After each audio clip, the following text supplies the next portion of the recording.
की मी एक छोटा विषय लढत होते।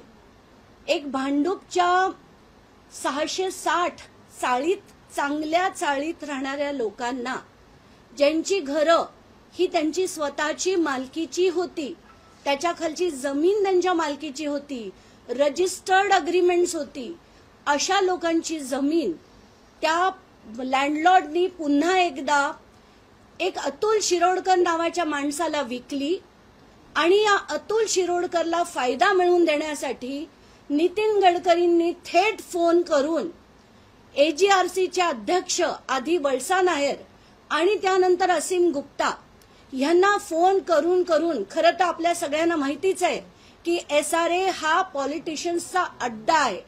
तर हा पॉलिटिशियन्सचा अड्डा नितीन गडकरी सुद्धा त्याच्यातला एक भाग आहेत आणि आता स्वतःचं मालकीचं घर असताना त्यांच्या राईट्सला चिरडून नितीन गडकरींनी सगळे कायदे धाब्यावर लावून असीम गुप्तांना भाग पाडलं की त्यांनी एक ऑर्डर जी दिली ती अतिशय चुकीची ऑर्डर होती।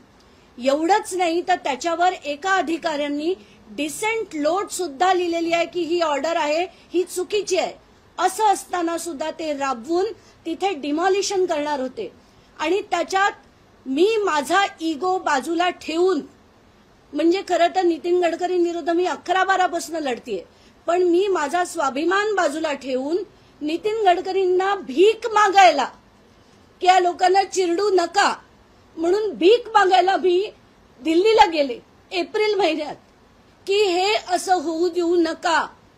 त्याच्यानंतर सुद्धा त्यांनी ती ऑर्डर राबवली।